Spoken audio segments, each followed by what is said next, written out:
join us for this exciting panel talk. And there'll be opportunities to ask lots of questions. So hopefully you've come really eager and enthusiastic about the topic. We will just allow a minute or so just as people are joining us from the waiting room now. And just while we wait, we thought we might get everyone engaged and thinking about this topic by asking you if you can scan the QR code and want to vote in our poll. Just the question is, does your organization take a whole of life cycle approach to procurement and supply chain risk? So I'll just leave that up there and we might just wait for people's responses to come in, just as we allow a minute or so for everyone to join before I kick off our proceedings. I can just see people starting to respond there, which is great. We'll see a couple of people. And if you're just joining us now, if you want to respond to the poll that we've got up now, just as we wait to let people in, just to get you thinking about the topic at hand that we'll be discussing on our guest panel tonight.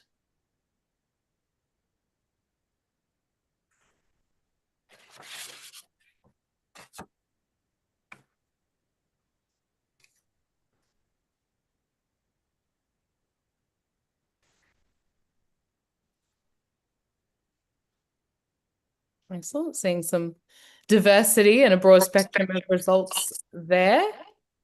If I can just ask people to put themselves, you may be on mute as well throughout the proceedings tonight as well. There will be, I'll give a little bit more detail about the Q&A section in a second as well. But if you're just joining us, take a moment to fill out the QR code. And I'm just about to kick off. So welcome, everybody. First of all, I would like to acknowledge the Gadigal of the Eora Nation, the lands on which I'm coming to you and joining this webinar from this evening. And I'd like to also extend that to elders past, present and emerging, and also to acknowledge the traditional owners of all the lands from which all our attendees are joining us today, and pay my respects to elders past, present and emerging. So we've just got a question up there if you're just joining us now. Does your organization take a whole of life cycle approach to procurement and supply chain risk? If you want to engage in the conversation, we might come back to those results a little bit later, but we can see we've got a bit of a broad range of different views this evening as well. So I will just preface this event. We're very excited to be joined by participants coming from 25 countries. So it's really exciting that we'll get a bit of a global perspective from our questions, and hopefully you find the perspectives shared this evening interesting as well. I will introduce in a moment also our moderator for this evening's discussion, Charlotte Payne, and also our speakers who are joining us, Myla, Bulaon, Dr. David Bartlett and Dr. Rob Halsall. In terms of tonight's proceedings, before I hand over to Charlotte, she will give an overview and introduction to this evening's discussion topic. Then we'll have around 40 minutes of panel discussion, followed by 10 minutes for audience Q&A. So I just ask if you do have questions throughout tonight that you pop them in the chat, and we will endeavour to come back to those during the final 10 minutes we have reserved for the Q&A as well. And we will be wrapping up by 7 p.m. Australian Eastern Standard Time. Convert that to the time for you, depending on where you're coming from.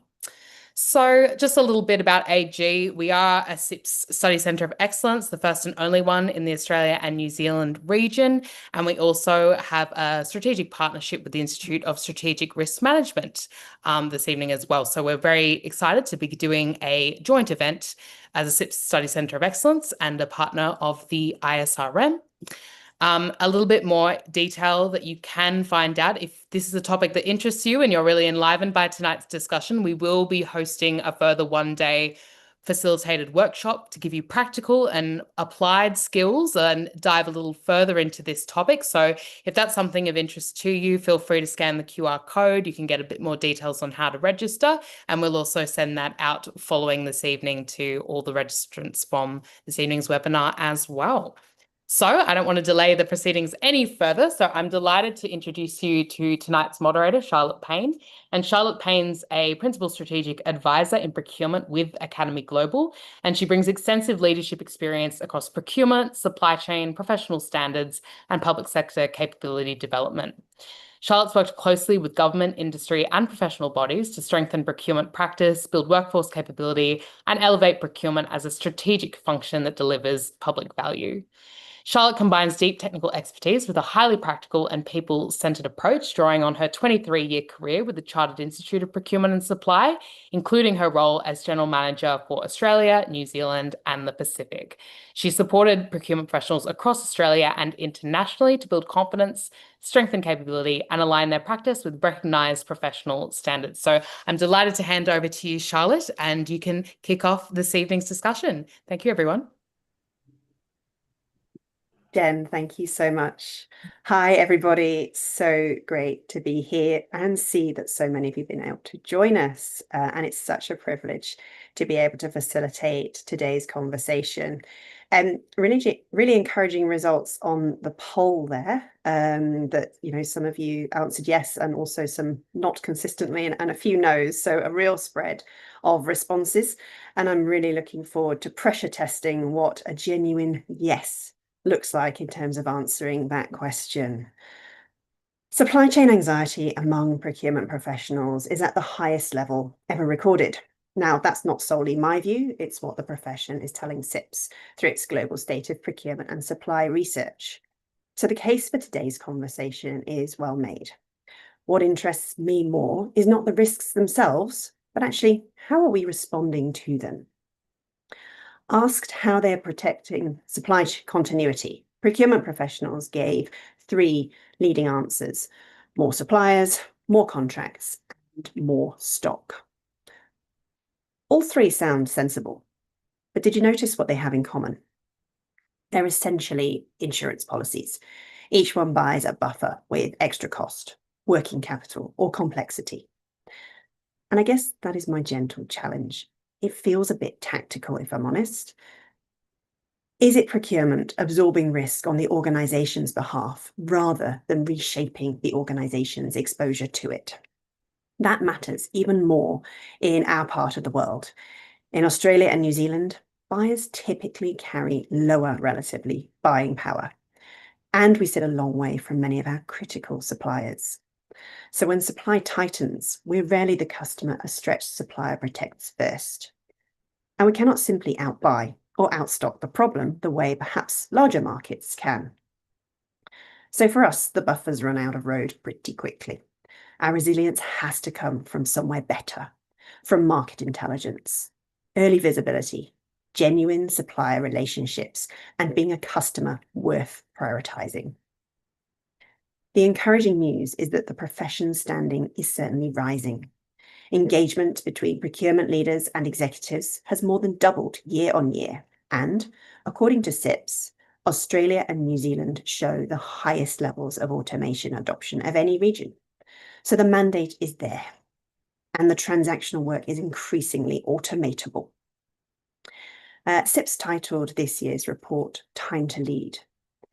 The real question is whether we use that mandate to get ahead of risk across the whole life cycle, or do we settle for buying insurance at the point of purchase? And that is where I would like to take a panel today, because if buying more insurance is not the answer, then what is?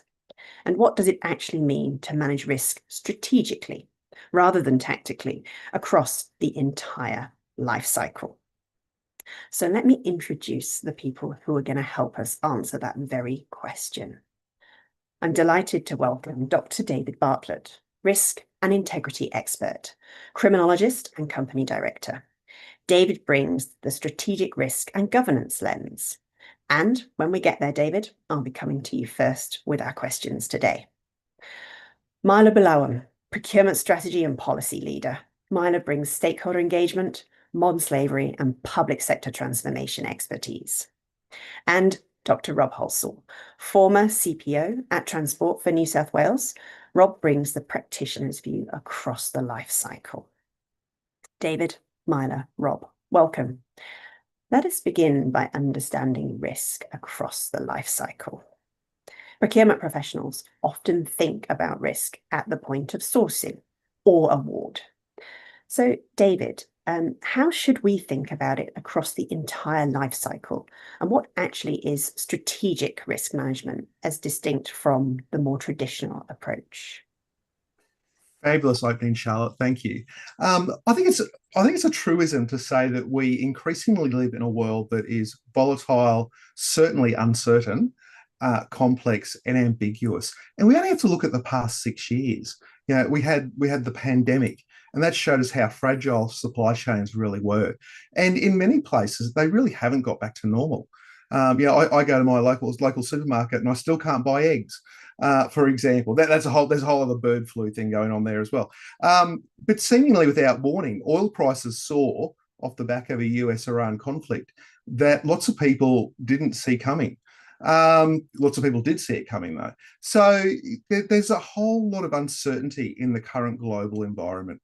And I think that's something that we really need to think hard about. So in terms of thinking just about the pandemic, and you made the point, Charlotte, which I thought is very well made, that in terms of the pandemic, what we've seen is procurement teams undertaking activities such as adding additional suppliers, keeping extra stock on hand. Now, I'd argue, same as Charlotte, that this isn't strategic. It's just building in some redundancy that perhaps should have been there anyway to mitigate operational risks. So it is very much tactical.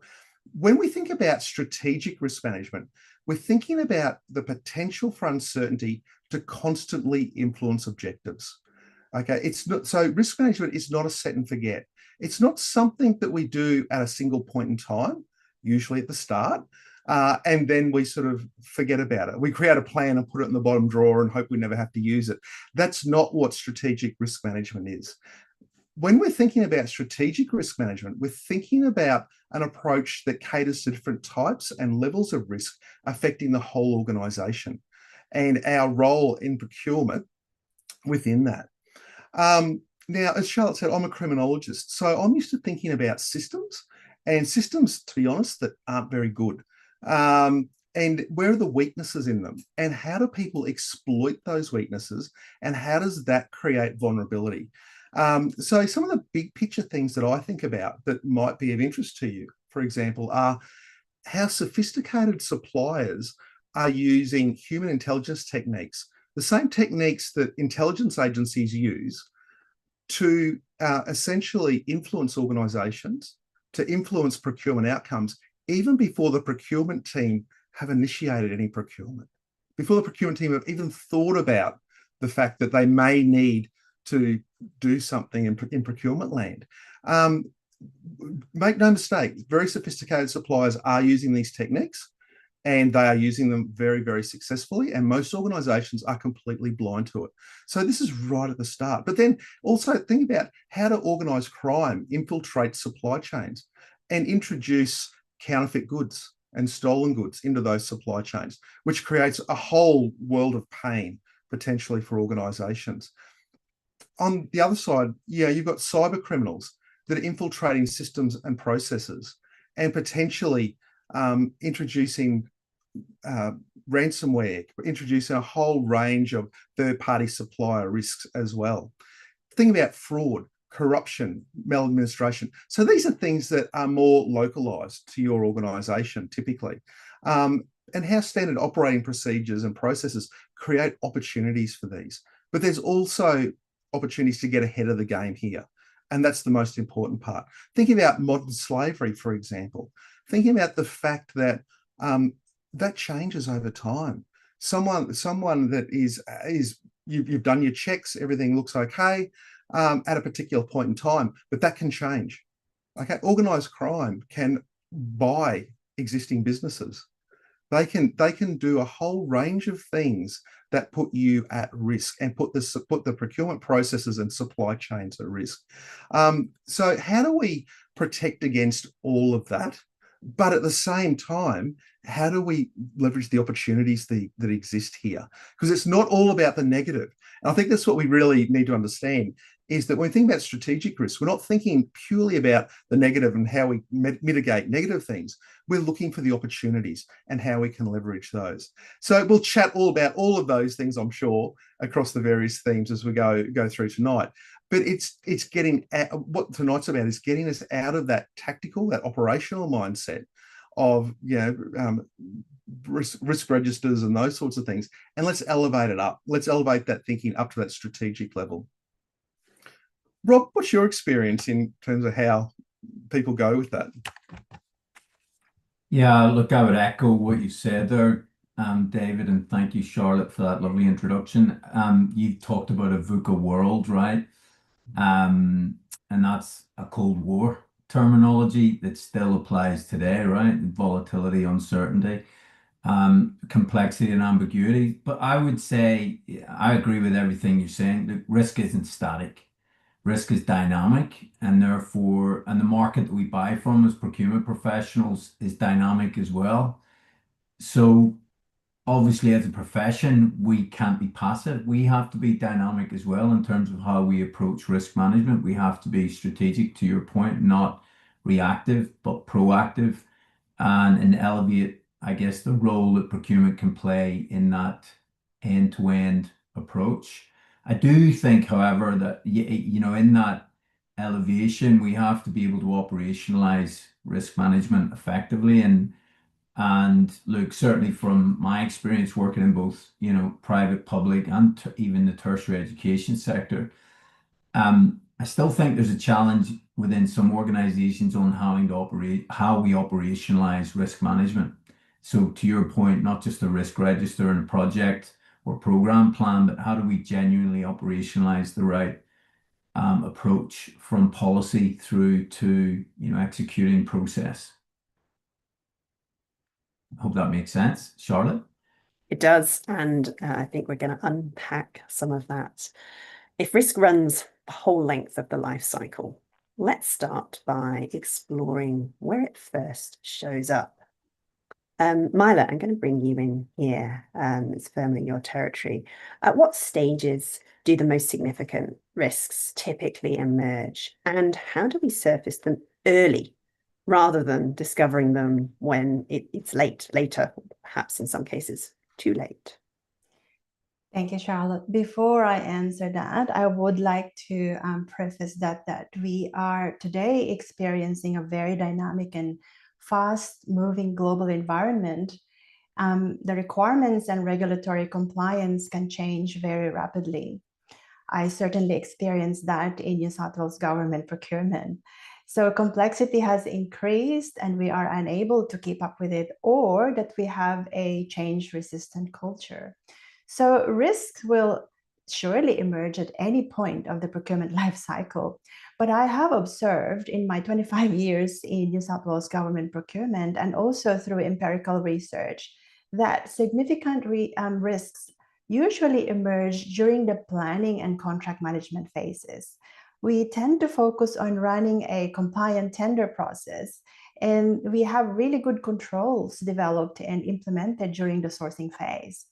So during needs identification, we sometimes or often have poorly or hurriedly defined scope. And sometimes we rely on that scope from previous tender, which maybe 5 or 10 years ago.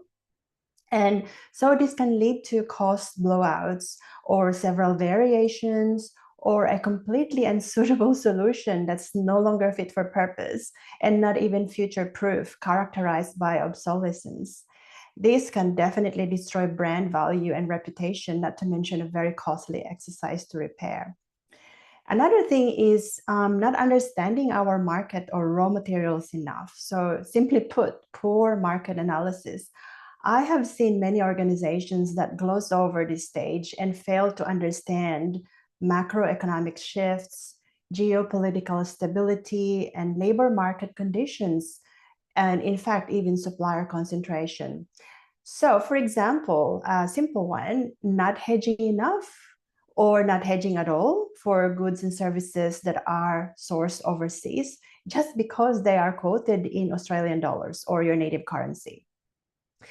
Another is not asking the question of how should we optimally or strategically disperse our inventory buffers to withstand regional shocks like conflicts, like we are experiencing now in the war in Iraq, or natural disasters like bushfires or floods and typhoons. So those are examples. And I could also add that we are probably not putting in an understanding of the risk allocation properly and early on. We could be bringing or forcing a greater chunk or amount of risk to our suppliers when we plan, or that we are assigning the bigger chunk of risk to ourselves that we can't handle or manage. So if we are assigning a lot of risk to our suppliers, it could also lead to inflated bids or supplier bankruptcy during the contract term. And sadly, and lastly as well, a very simple one, but commonly overlooked, and this is uncovered during post-implementation reviews, is taking the time to understand who is going to approve this contract. You know, the failure to establish an accountable authority and who is going to own the resulting contract. So this happens a lot when there are a lot of overlaps between service delivery requirements and its associated enabling technology. So both senior executives can be involved, but you know, if there's no clarity on who's taking the responsibility, it could lead into governance confusion and risk of operational failure. And there's also an element of probity risk here. So it's important to have collaborative planning with balanced stakeholders, which I will talk about in a little bit. I just wanted to touch on the contract management phase, which is value erosion.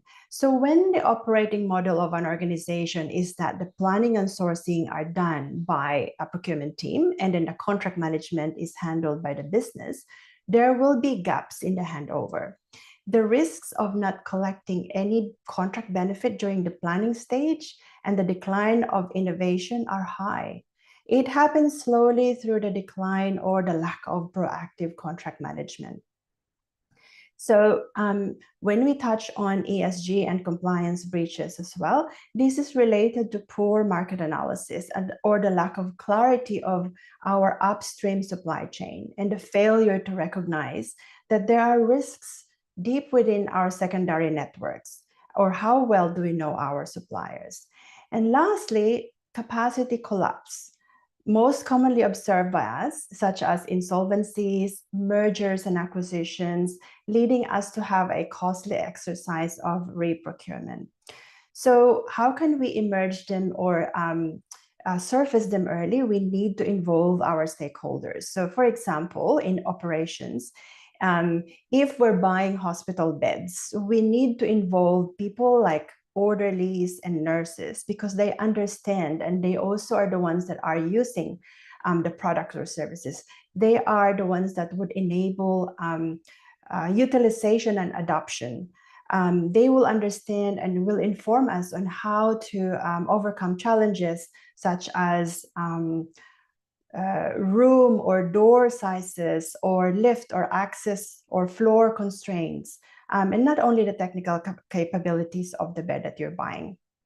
With suppliers, we don't do this early enough. The early engagement with suppliers or early market sounding, they have the deep expertise in their specific markets. So we can be outcomes focused when we're developing our statement of requirements.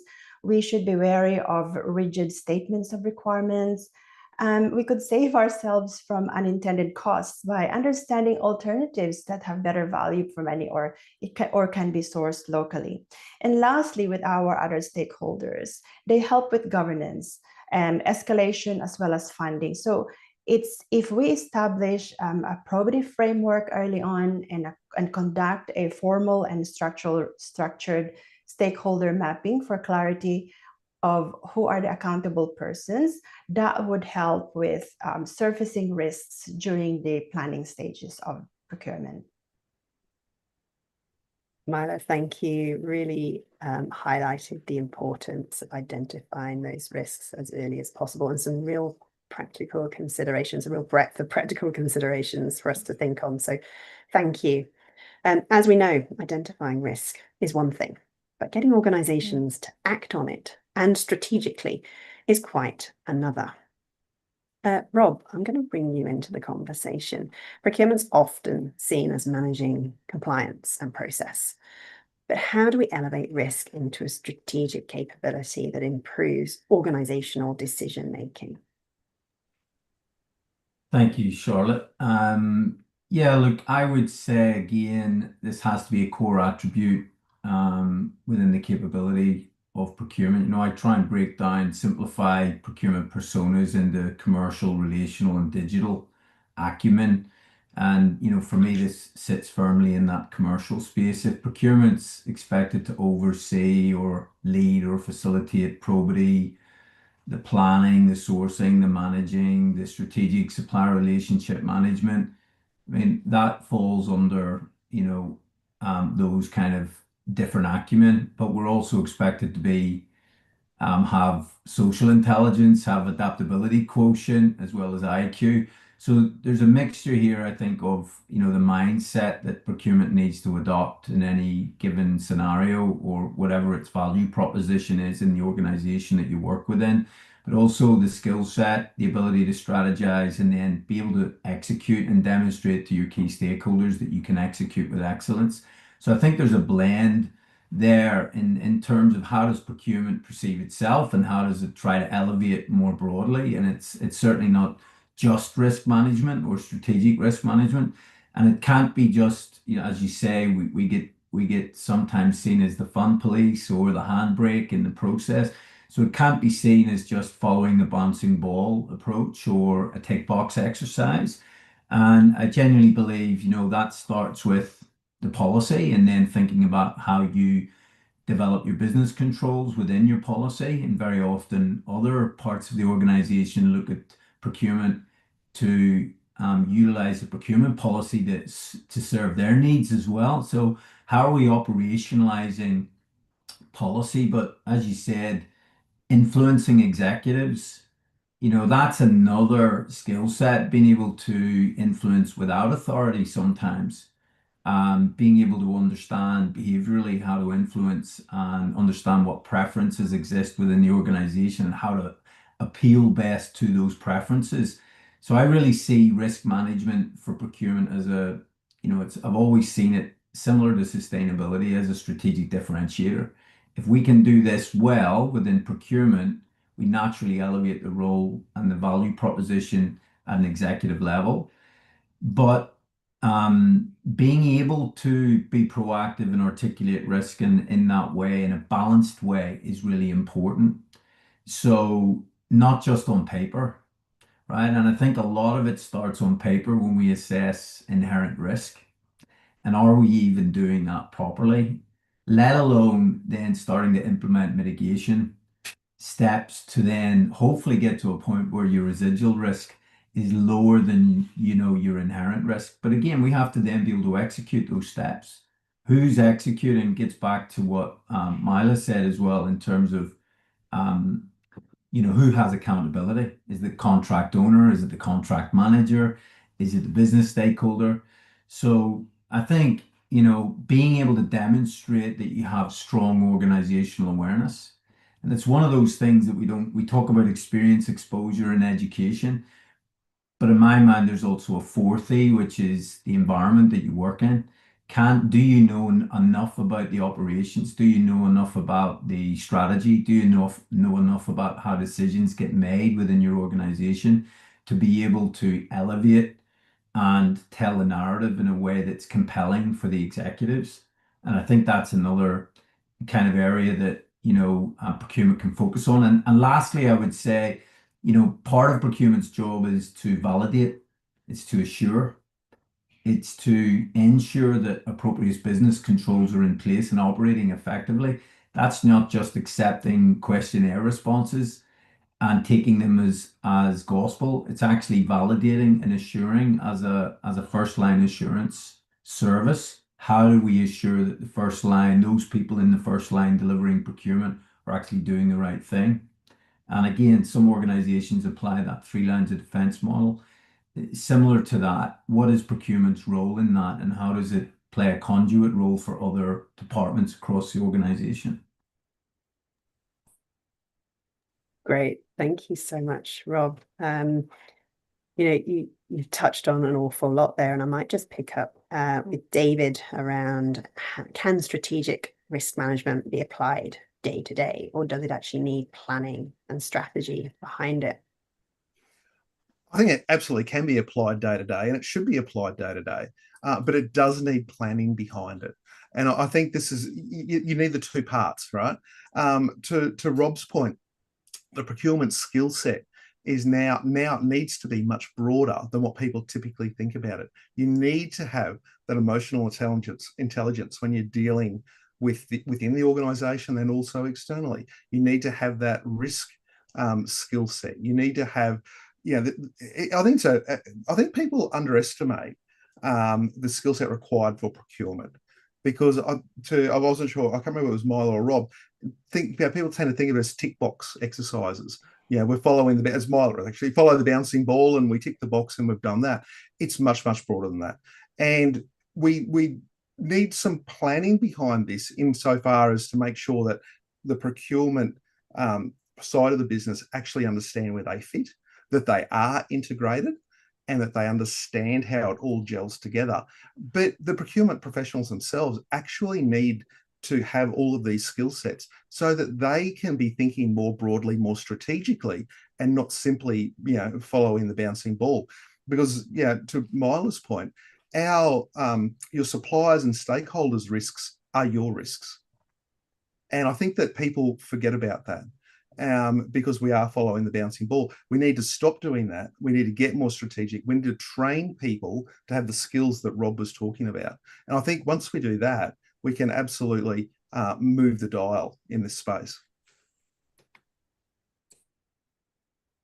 Such a good point. That's often, I think, underestimated around, the risks that our suppliers are facing. It's not merely their problem. It very much is something that falls to us in our organizations, and the risks themselves are getting more complex.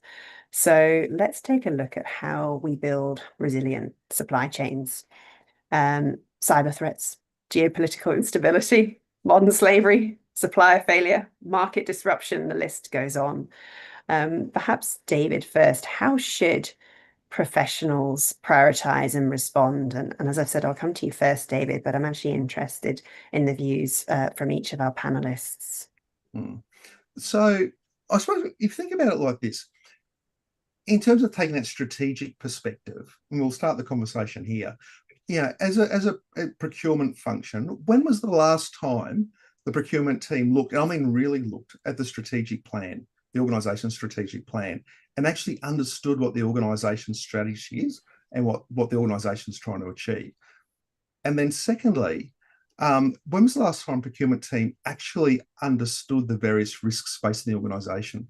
When was there a conversation about geopolitical risk, about market disruption, about broader cyber environment, and so on? Because I think that you really need to have integrated organizations. The procurement team really needs to be talking to governance, to risk, to all of those other functions. They need to understand where the organization is as a whole. And that comes back to our previous point about elevating the conversation and getting executives engaged, because that's the space that they're in. That's the space that, and they're only there because that's where the board is. So you really need to understand this space. When we start to think about modern slavery, cyber, integrity, let's focus on integrity for a second. The integrity aspect is huge. We know, for example, and I've alluded to this in my opening comments, that very sophisticated suppliers are doing things to manipulate organizations. Because, for example, in governments will indicate as an election promise, for example, that they're going to build a bridge somewhere, for example. And so people who are in that space will suddenly start to engage with the organization. They'll start to use some of those human intelligence type techniques to get a foothold in. The organization may not know who the approver is going to be. But in a lot of cases, the supplier will know before people within the organization know who the approver is going to be, because they're putting this research into it. I think the risks in this integrity space are huge. They're only increasing. Australia keeps sliding backwards, not by much, but every year it's a little bit more in terms of Transparency International's Perceptions of Corruption Index.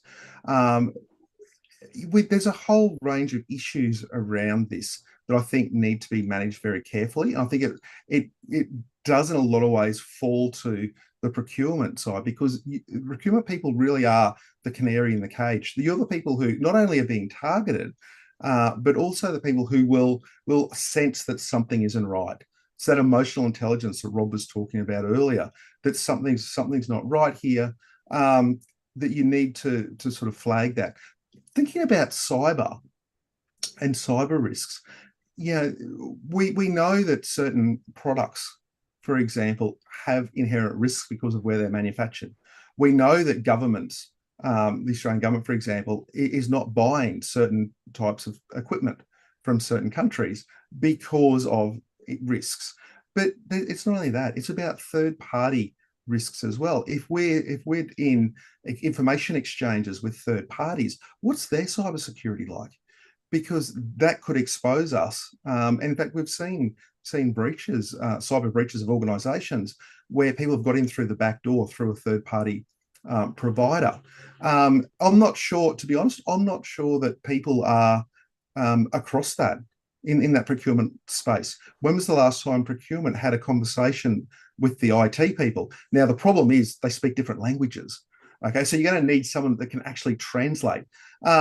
But there are those people in organisations who can comfortably shift across different areas.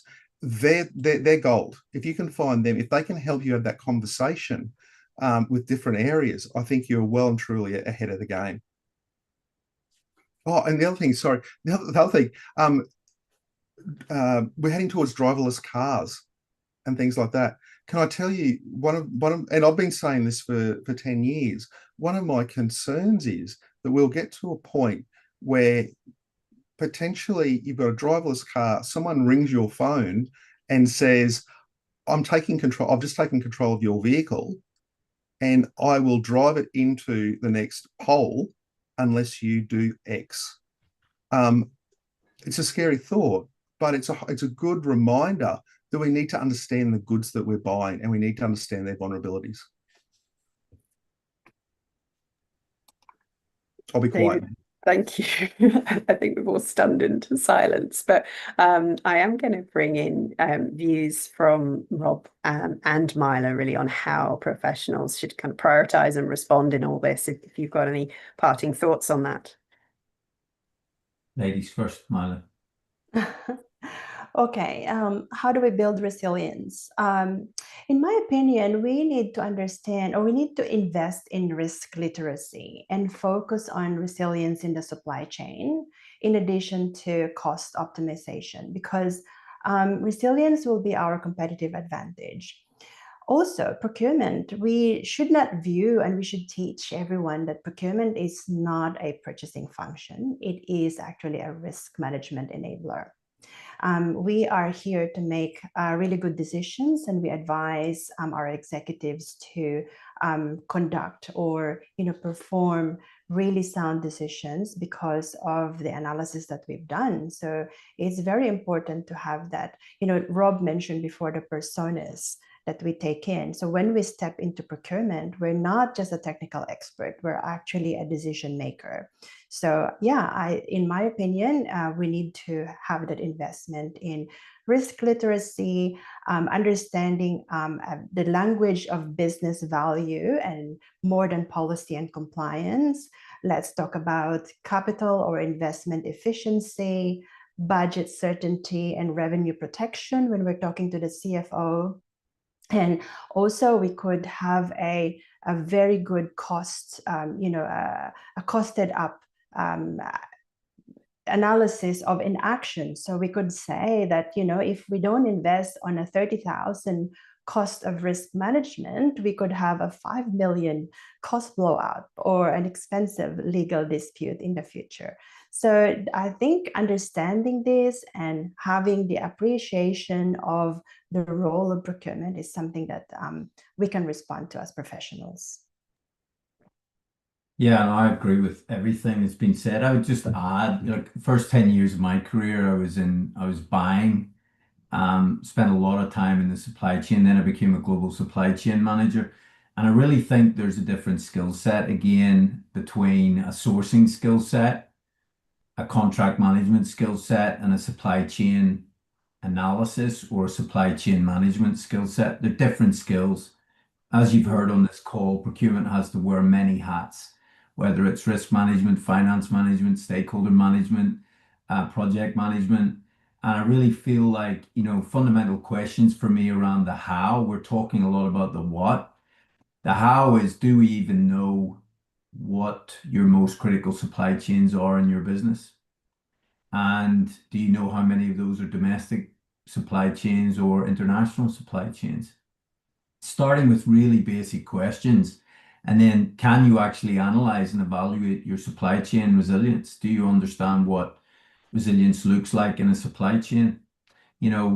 As David mentioned at the outset, we experienced COVID, but I don't think we've learned enough from that.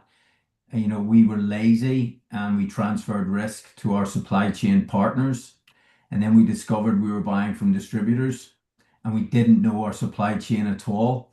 And we didn't realize the upstream component that Myla mentioned in her opening remarks. So I think we've also got to then realize, do we have the skills to properly analyze the supply chain? Because supply chain management is not the same as category management. It's not the same as sourcing. It's not the same as contract management. There are some overlaps, but there's also some very distinct differences.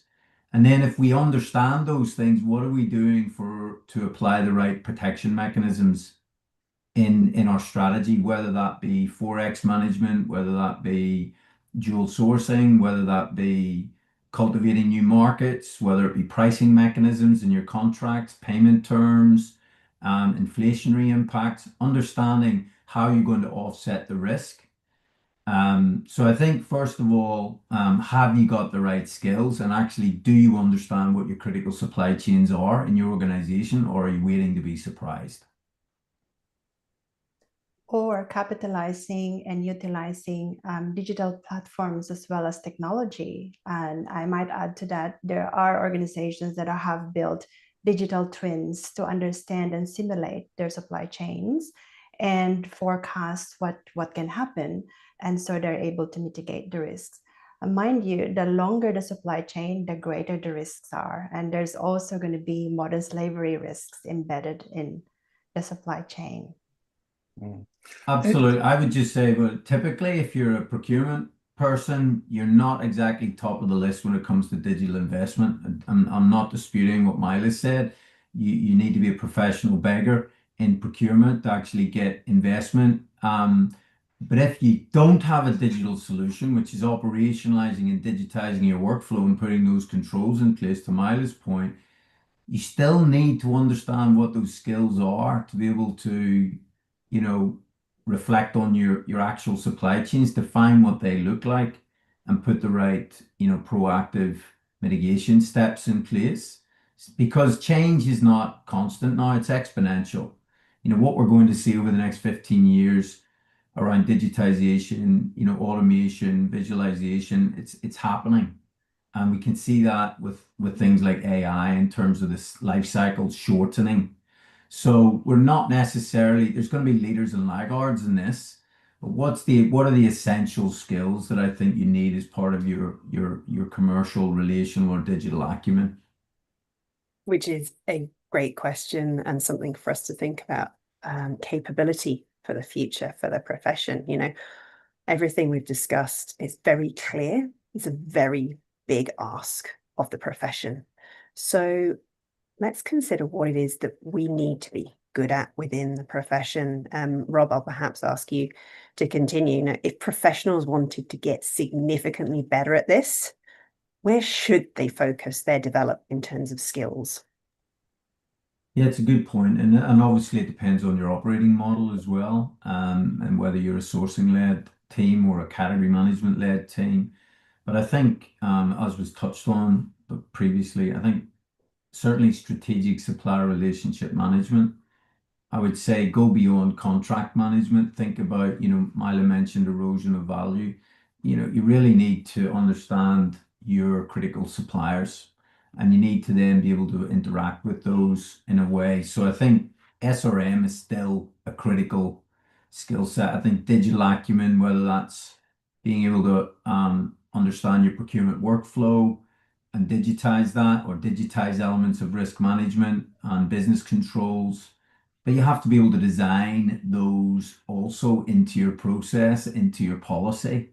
So I think policy, development and harmonization, those are key skills as well, and understanding how your policy, as David mentioned, integrates with other part of your organization.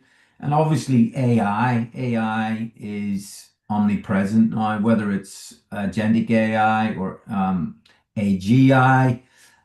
These are all terms that we're using, but the cycle time for next gen AI is getting shorter and shorter. So I think understanding what that means, we're already seeing services being impacted by AI and not necessarily cost efficiencies being passed through to the buying organization. So, but again, let's think about human only attributes: critical thinking, problem solving, negotiation, service delivery, sustainable procurement. I think those are all still very, very relevant. And as I mentioned earlier, organizational awareness, how decisions are made, how strategy is developed, and how your end-to-end operations work effectively. I think if we can do that and combine that with a bit of courage and creativity, I think, those are the skills that I would say are, ongoing requirements within that kind of commercial skill set. Great overview. Thank you. As we head towards the close of this conversation, and before we pick up the questions that have come through from our audience members, I'm going to take one practical thing from each of you. And I'll go probably David, then Myla, and then I'll finish with you, Rob. So what is the one shift organizations should make over the next 5 years to better manage risk, off the top of your head, and briefly? David. Thanks, Charlotte. So building upon what Rob was saying about the soft skills around critical thinking, problem solving, I've got a psychology background, so I lean very heavily into the humans. And I think that's where the investment is, because we're going to see people investing very heavily in technology, but it's the soft skills. It's the skills like being able to ask good questions, being able to ask the right questions to get the right information that you need from suppliers and stakeholders, and be able to influence executives, those negotiation skills, those influencing skills. I think that's where people need to focus, because technology is just going to keep going gangbusters, but the humans are what sits behind it. And I think that's where we need to focus. Perfect. Thank you. Myla. Well, Charlotte just said one shift, but I would like to combine two into one. Very well. I think organizations should build a culture of resilience that's built on curiosity as well as discipline. Allow the curiosity and creativity of the staff members to approach everything about risk and really explore what could happen and do away with the tick box list. And also discipline trumps everything. Look into your processes and also best practices. For example, why not have a look at your contracts 18 months early before they are renewed or before commencing a new one? Need to have time to actually look into these things and understanding the supply chain, what goes into it, and what are the risks that you're facing. If you don't have time and discipline, no matter how clever you are or how much AI can help you, you still don't have time to react. So yeah, to sum it up, culture of curiosity and discipline. Great, thank you. Rob. Yeah, I think Myla and David have summed that up. I think culture is really important. I used to work in an organization in financial services where the mantra was risk is everyone's business. So it wasn't a case where you had to, it was whose responsibility is it? It was very clear. So I think organizations need to map their top 30 to 50 risks, number one. Some organizations do that better than others. So if it's macroeconomic, geopolitical, cyber, modern slavery, whether it's, anti-bribery and corruption or anti-money laundering or whatever that may be, but be really clear then on, is there an organizational owner or leader for each of those risks? I've also worked in an organization where that wasn't clear, and suddenly the executive team came to procurement and said, well, you now own geopolitical risk. Oh, thanks for that. So I think organizations have to be clear on what their overarching governance, assurance, risk management looks like, and what model they're deploying, whether it's a 3 lines of defense or a very decentralized, everyone for themselves kind of model. And then I think you've got to be really clear on who those owners are, and create centers of excellence on specific risks. And potentially then you're going to get, that maturity level accelerated. There are some of the things that I would think about as well, and be really clear on your business controls. Now, I think it's really easy to write a policy, but it's not so easy to operationalize the policy or the process. So you have to be able to bring that to life in a really meaningful way for your stakeholders. Great. Well, thank you. I need you to hang around and help me out a little bit further, if you will. We've had some questions come through from our audience, so it'll be a bit of a quick fire round. So first up, what tools can help with identifying strategic risks? I don't know if each of you have got a tool that you use or have used. I mean, I would say your IS 31000, right? I mean, that's the international standard for risk management. And I think you need to understand that. It's really simple, kind of 5-step process. But I think if you combine that with clarity of what your top organizational risks look like, and then being able to, do that by department or function really well and consistently. Again, I think to Myla's point earlier, like consistency compounds. If we do this well and use tools like that, I think that's a great starting point, depending on the maturity of your approach. There's a whole range of strategic planning type tools as well, like SWOT analysis, pestle analysis, all those sorts of things. I think they can be really useful in this space as well. Oh, okay. And this one's more around stakeholders. So Myla, it might be good to draw you in around how procurement, legal and finance, operations and suppliers, how can they work together to move from reactive to being proactive around risk management? It is important to establish a really good governance framework that involves all of their stakeholders and run design thinking sessions with them. Maybe you can explore understanding what their needs are as well as their interests.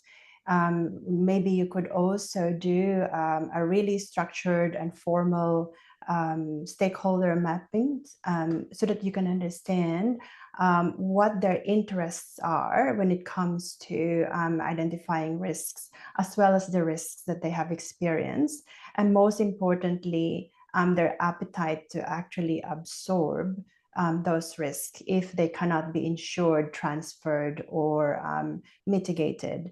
Finance is a really good stakeholder to also consult because they understand numbers and they are able to help with budget. If you embed them into the approval process, they will be able to actually evaluate any risk reducing strategies, and they can approve that before the funds are released. So that could also mitigate the risk. It could help with having a fully costed risk mitigation budget. So not doing things in silo is, I think, the key. Involvement of every single stakeholder, including the operations staff, is key. And the key aspect as well is time. You need to do that early on. Yeah. It's probably also important that people have a shared language. Yes. Around I think this. that came up quite early, didn't it? Yeah. Really important. And I suppose reflecting on the previous question around, there are tools to help you identify stakeholders and to help you work through appropriate things they need to know, whether they need to be informed or actually are they accountable, and everything in between. So you've got old Rexy, your Mendelow's matrix and so on around your stakeholders. Who are they? What's their interest? And what power do they have? They might be able to help you. You never know. Can I also All add, right. Charlotte? Yeah. For modern slavery, there is a tool. It's called the Inherent Risk Identification Tool, which is really good because it already identifies all categories of spend as well as the taxonomy that we use in procurement. And it's already been mapped via the analysis that the universities and also the Anti-Slavery Commissioner has done with reference to the inherent risks of those categories. Thank you. A few more questions, so we'll do our best to get through those in the remaining time. And I should have said to our audience, before we close, we're going to ask everybody to put their cameras on so we can take a group photo. But without much further ado, Rob, question for you. What are your thoughts on using contract management plans in conjunction with provider contracts as a procurement risk control measure? Or is there a better way? Yeah, I think William asked that question. Thank you, William. And look, contract management plans, in my experience, they can be really good mechanisms as part of an overarching contract management governance. So again, defining what your cadence is, defining I guess the right sized approach to your contract management governance is really important. So, and what is material in your business or business critical. But I think CMPs are definitely used a lot in the public sector, and I guess the tertiary education sector, and they're absolutely a great way to distill everything that's in a contract, which might be hundreds of pages, and actually bringing together the KPIs, the RACI, the risk register, the variations, the disputes, everything under one roof but they're only as good as how often they've been updated, right? And I think so if that cadence is working, I think they can be really effective as a control measure. But again, I would say you've got to go back to the design as well. Have you designed a process with the appropriate controls? And then how do we operationalize the control? And a CMP is a really good way of operationalizing controls in your governance approach. Right. Question, if a country's economy is not stable, how can we analyze the market risk? Who'd like to take that one? I guess in first instance, it actually really helps to have an understanding if a country's economy isn't stable, and that's a norm, if you like.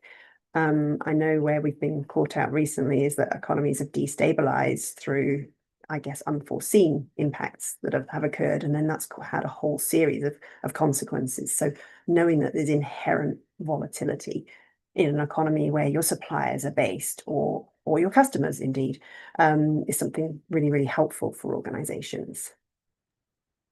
Yeah, I think you've also got to remember, and Myla may have touched on this. I mean, obviously you've got tiers in your supply chain. So, you know, if it was a one-to-one relationship, which it usually isn't, I'm buying from one country, and is the supply chain all in that country, or is it tiered in different countries? So I think you have to understand how many tiers are in your supply chain and what's the location of those tiers. I think number one.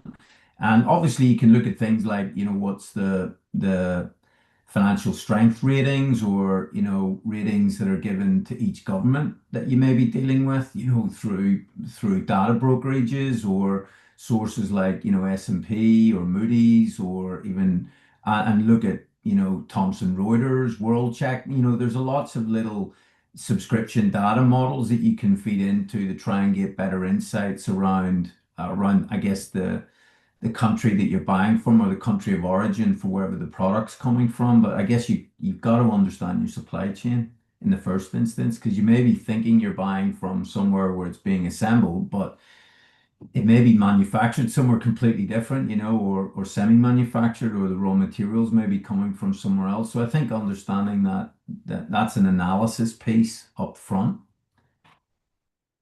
And our last question, I think, has already been covered off by Rob's discussion around skills and what one thing, and that's around where ownership for risk sits. So thank you to our panelists. We've certainly made an excellent point that risk, it's constantly changing. And that pace of change, it's escalating, and it's certainly moving faster than we've ever seen it, and will continue to do so.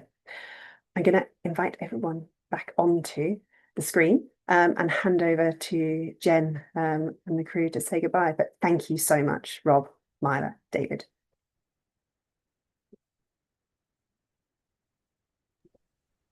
Thanks very much, Charlotte. So everyone, if we can just have your cameras on, we're just going to take a group photo. And thank you for that excellent discussion and expertly moderated by Charlotte. And thank you, Rob, Myla, and David. I think there were a lot of insights there. And thanks everyone as well for participating and your great questions. It's always great to have a great discussion going as well.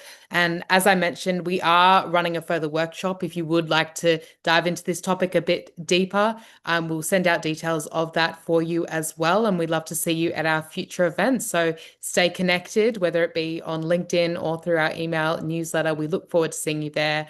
I wish you all a lovely rest of your evening or a great day, depending on whereabouts in the world you are. And thank you again. Thanks, everyone.